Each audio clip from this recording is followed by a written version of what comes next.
And I give the call to the member for Mackellar. Thank you, Deputy Speaker. I'd also like to welcome those who are here this evening representing the Baha'i community. Thank you. I'm honoured that my electorate of Mackellar is the proud home of Australia's Baha'i house of worship, one of just 13 temples around the world and the only one in the Australasian continent. It is a symbol of unity and an icon of our electorate. It stands magnificently in the hinterland of our electorate, nestled amongst the beautiful bushland. It is a place of sanctuary, it is a place of worship. And it is a place that is open and belongs to all Australians, where people of all different religions and backgrounds are welcome. This physical building is a reflection of the Baha'i faith and community, one that is committed to social cohesion and harmony and is warmly valued as part of our Mackellar community and as a contributor to Australia's broader community. The Australian Baha'i community was established in 1920 and is now represented in over 350 localities and regions throughout our country. They are part of a worldwide community of Baha'i faith people, an independent world religion with more than 5 million members. On Wednesday evening, the Baha'i community will hold their annual parliamentary reception to celebrate the birth of Baha'u'llah.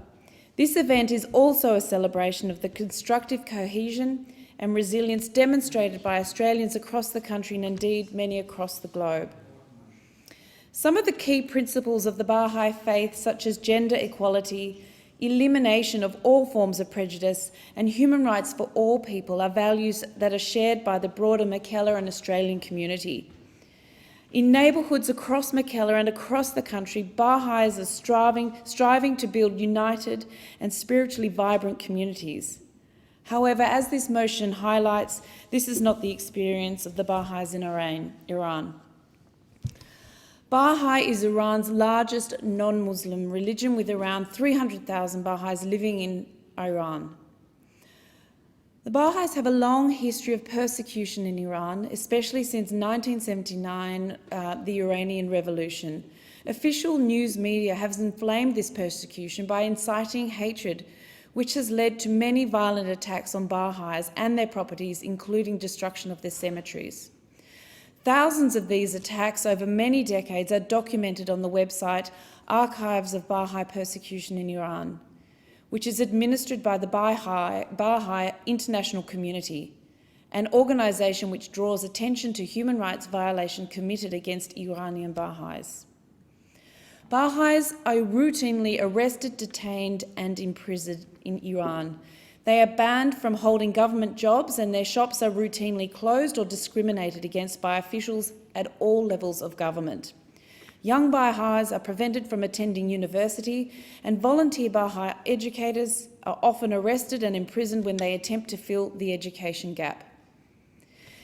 Since the nationwide protest started this September, there has been an escalation of violent attacks and human rights violations on Baha'is in Iran, including interrogations, beatings, and detentions without due process.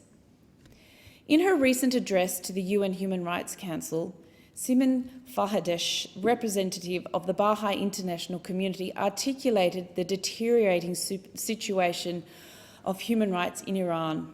She said, "The Baha'is in Iran are all too familiar with persecution, with suffering, arbitrary imprisonment, denial of higher education, hate propaganda, executions, and daily harassment for 43 years.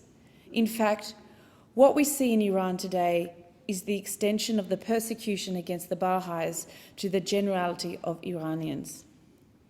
A government that oppresses one group will surely be unjust to all groups in the long term." I support the member for Moncrief's motion that condemns the actions of the Iranian government's persecution of those of the Baha'i faith. Cohesion and resilience are core values of strong communities, and I wholeheartedly support not only the Baha'i community in my electorate of Mackellar, but the Baha'i community globally as they face the horrific persecution from the Iranian government.